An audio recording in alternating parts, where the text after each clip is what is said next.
Hello' guys, মই চন্দনে আকৌ এবাৰ মোৰ চেনেললৈ সকলোকে স্বাগতম জনাইছোঁ। আজি ভিডিঅ'টো মই মোৰ গাহৰি ফাৰ্মখনৰ ওপৰতে মই ভিডিঅ'টো আজি বনাবলগীয়া হৈছে।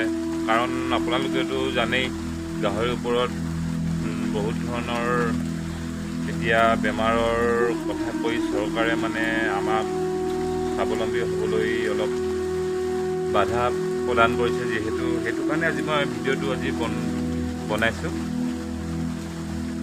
আপোনালোকে নিজে বাৰু ভাবক ফ্ৰেণ্ডছ, আমাৰ অসমবাসীয়ে কিমান কামৰ ব্যৱসায়ী ক্ষেত্ৰত বহুত যুঁজিব লগা হয়। বিশেষকৈ এতিয়া আমি চৰকাৰক একো এটা অনুৰোধ পোৱা নাই আজিলৈকে, যিহেতু চাকৰি বাকৰিৰ ক্ষেত্ৰতো কেতিয়াও আমি ব্যৱসায়ীসকলে অনুৰোধ পোৱা নাই যে আমাক এটা চাকৰি লাগে। কিন্তু তাৰ পিছতো আমাক চৰকাৰে কিন্তু ব্যৱসায়ী কৰিবলৈ আমাক উৎসাহ ভালদৰে দিয়া নাই। সেইটো কাৰণে আমি সঁচাই অসমৰ ওপৰত বহুত দুখিত হৈছোঁ। সেইটো কাৰণে মই আজি ভিডিঅ'টো গাইজ আপোনালোকৰ ওচৰত অলপ আগবঢ়াই দিছোঁ। চৰকাৰে যিহেতু দেখিছেই বানপানীৰ সমস্যা আমাৰ হৈ আছে, ইয়াৰ উপৰিও যদি চৰকাৰে আমাৰ ব্যৱসায়ীসকলক যদি গাহৰিৰ ওপৰত যদি আকৌ এনেকুৱাবিলাক সমস্যা হয়, আমি কিমান জুৰুলা হ'ম। প্লিজ আমাৰ অসম চৰকাৰক অনুৰোধ কৰিছোঁ, আমাক ব্যৱসায় কৰিবলৈ দিয়ক ভালদৰে, আমাৰ আশাবিলাক পূৰ হ'বলৈ দিয়ক, সাহস দিয়ক। আপোনালোকে আমাক আৰু সহায় কৰক, ফাৰ্মৰ ক্ষেত্ৰত সহায় কৰক, কিন্তু আমাৰ সপোনবিলাক আপোনালোকে ভাঙি যাবলৈ নিদিব, সেইটোৱে মই অনুৰোধ কৰিছোঁ। মোৰ ফাৰ্মখন ফ্ৰেণ্ডছ আপোনালোকে দেখিছেই, চাৰিওফালে মই আঁঠুৱা লগাই থৈছোঁ যাতে মোৰ ফাৰ্মখন মহে খাব নোৱাৰে। মোৰ গাহৰিকেইটা বহুত মৰমেৰে আপডাল কৰিছোঁ, দেখিছেই আপোনালোকে। আকৌ এবাৰ তথাপিও মই আপোনালোকক দেখুৱাই দিছোঁ, এই দুটা আজি 1 মাহৰ আগত আনিছোঁ। ইমান চাফ চিকুণ আপোনালোকে থৈছোঁ, নিজেই দেখিছে। এতিয়া অকণমান লেট্ৰিন কৰাৰ পিছতো মই চাফ চিকুণ কৰি থওঁ যাতে একো বেমাৰে তাত প্ৰভাৱ পেলাব নোৱাৰে। সেইটো কাৰণে মই বৰ যত্ন কৰি থাকোঁ। আৰু ইফালেতো আপোনালোকে দেখিছে মোৰ ডাঙৰ গাহৰিটো এইটো খাচী হয়। মই এতিয়া মই ভাবিছিলোঁ যে এই আগষ্ট মাহতে মই ইয়াক কাটিম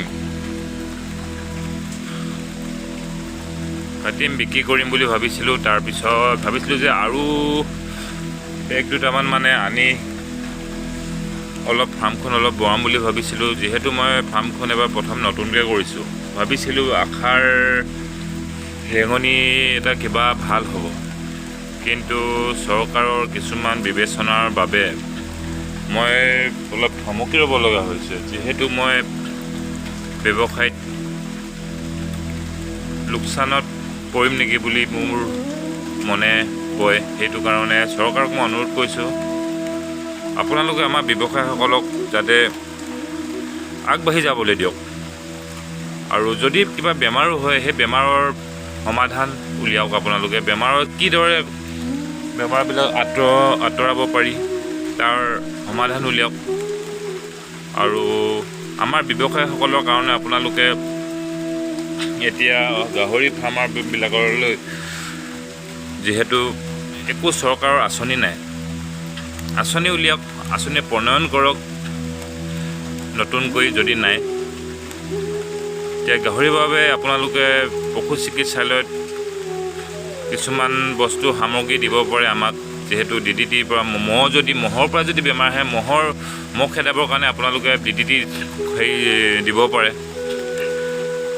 আৰু এতিয়া আমি গাঁৱত আমিতো টাউনৰ ওচৰতে আমাৰ গাঁও, আমি যিহেতু দেখিছোঁ আমাৰ গাঁৱতে কিমান মহ, সেইটো কাৰণে মই ফাৰ্মটোত আঁঠুৱা লগাইছোঁ। কিন্তু আঁঠুৱা লগাটোৱে ডাঙৰ কথা নহয়, আৰু এটা কথা আছে, আমাৰ গাহৰিৰ ওপৰত নহয়, মানুহৰ ওপৰতো কিমান মহৰ অত্যাচাৰ, মহক কিমান কামুৰে, মানুহৰ পৰাও বেমাৰ হ'ব।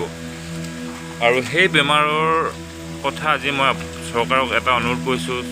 চৰকাৰে ওপৰৰ পৰা যিহেতু সকলো মানুহৰ বাবে ভালৰ বাবে কিছুমান বস্তু যেনেকৈ DDT এইবিলাক দিয়ে, কিন্তু আমি কোনো গাঁৱৰ ৰাইজে কিন্তু আজিলৈকে গাঁৱত কোনো মহৰ DDT বা ভেকচিন একো পোৱা নাই। আৰু আপোনালোকৰ যিটো টাউন ডাঙৰ মানুহ আছে অফিচাৰ, সিহঁতৰ ঘৰত মাৰি পিনি ঘূৰি যায়, কিন্তু আমাৰ গাঁৱত আজিলৈকে কোনো DDT গাড়ী সোমোৱাহি নাই। সেইটো কাৰণে কৈছোঁ, মানুহে যদি ইয়াত নিৰাময় নহয় তেতিয়াহ'লে গাহৰি ক'ত নিৰাময় হ'ব। সেইটো কাৰণে আজি মই চৰকাৰক কৈছোঁ যে আমাৰ ব্যৱসায়ীসকলক উৎসাহ দিয়ক যাতে আগবাঢ়িব পাৰোঁ, আৰু আপোনালোকেও কাৰণেও ভাল হয় যাতে আমাৰ নিবনুৱা সমস্যা অলপ দূৰ হ'ব। বহুত কষ্ট কৰিলোঁ চাকৰি বুলি, কিন্তু চাকৰি নালাগে, চৰকাৰক মই খোজাও নাই, কিন্তু ব্যৱসায় কৰিবলৈ দিয়ক শান্তিমতে, সেইটোৱে অনুৰোধ থাকিল। আজি মোৰ ভিডিঅ'টো বনোৱাৰ এইটোৱেই হৈছে মোৰ কাৰণ। আপোনালোকে ভিডিঅ'টো যিমান পাৰে অলপ শ্বেয়াৰ কৰি দিব। আৰু আমাৰ ব্যৱসায়ীসকলকো কৈছোঁ, আমাৰ ব্যৱসায় কৰিবলৈ হ'লে মাত মাতিবই লাগিব, তাত কোনো ভয় সংকোচ নকৰি আমি আগবাঢ়ি যাব লাগিব। আৰু নিজৰ প্ৰাপ্যৰ বাবে, নিজৰ লোকচানৰ বাবে আমি আগবাঢ়ি যাবই লাগিব। আহক চবে মিলি ব্যৱসায়টো আমাৰ সফল কৰোঁ, এইটোৱে কৈ মোৰ আজি ভিডিঅ' মই শেষ কৰিছোঁ। Bye bye.